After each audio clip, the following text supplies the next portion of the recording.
BC నాయకులంతా ఎవరైతే ఇప్పుడు మున్సిపల్ కార్పొరేషన్లో గెలిచిన దాంట్లో మున్సిపల్ చైర్మన్లు అదే క్రమంలో కార్పొరేషన్లలో మేయర్లు ఇవ్వాలనేది మీ డిమాండ్? మా డిమాండ్. ఓకే, ఒకవేళ కనుక ఇవ్వకుంటే ఏం చేస్తారు? ఇదివరకు ఇవ్వకుంటే ఏం చేస్తామండి? 46%, 42% రిజర్వేషన్లు వాళ్ళు ఇవ్వకపోతే 56% గెలిచినాం.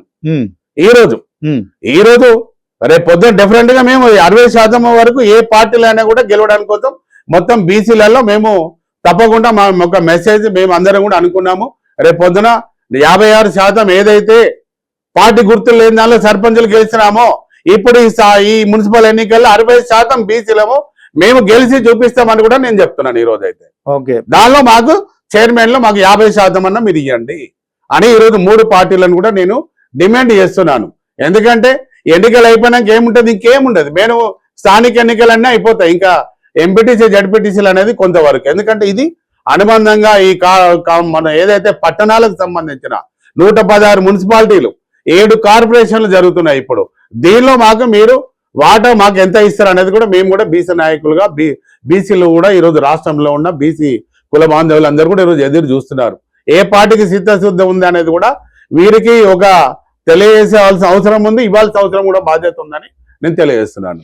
ఓకే, ఫైనల్ గా బీసీలకు రానున్న జెడ్పీటీసీ ఎన్నికలు కావచ్చు, అదే క్రమంలో జిహెచ్ఎంసీ ఎన్నికల్లో సో వాటిలోనైనా చట్టబద్ధంగా బీసీలకు రిజర్వేషన్లు సాధించడానికి మీరు ఏం కార్యాచరణ చేయబోతున్నారు? మీరు ఎట్టి పరిస్థితులు ఎంపీటీసీ జడ్పీటీసీలలో కూడా ఈ చట్టబద్ధత రాజ్యాంగ సవరణ 42% రాదండి చెప్తున్నా కదా. ఏదైతే ఎమ్మెల్యే ఎలక్షన్లు అప్పుడు ఏ పార్టీకి అప్పుడు మళ్ళీ గద్దెనెక్కాలనుకుంటారో వాళ్ళకి ఇదే ప్రామిస్ చేస్తారు. అప్పుడు మేము అడుగుతాం. ఇప్పుడు కాంగ్రెస్ పార్టీ ఆల్రెడీ ఏం చేయలేకపోయింది. మేమేమంటే కేంద్రంలో బీజేపీ ఉంది, మేము కేంద్రంలో కాంగ్రెస్ పార్టీ వస్తే చేస్తామన్నది చేతులు లేపేసింది, అయిపోయింది. ఈ రోజు మాకు ఒక్కటే, రేపు పొద్దున మున్సిపల్ ఎన్నికలలో మాకు 50% చైర్మన్లు ప్లస్ జడ్పీటీసీ ఎంపీటీసీ ఎన్నికలలో కూడా రేపు మండల పరిషత్ చైర్మన్లు కూడా అధ్యక్షులు కూడా మాకు 50% ఇవ్వాలా.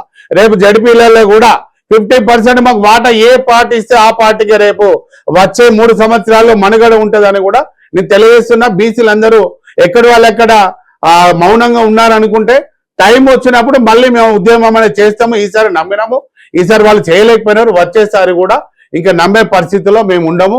మా కార్యాచరణ తప్పకుండా ఉంటది. కానీ అప్పటి వారు కూడా మాకు ఈరోజు అవకాశం ఉంది కాబట్టి 50% మాకు రిజర్వేషన్లలో మాకు వాటా 3 పార్టీలను కూడా ఈరోజు డిమాండ్ చేస్తున్నాను. ఈరోజు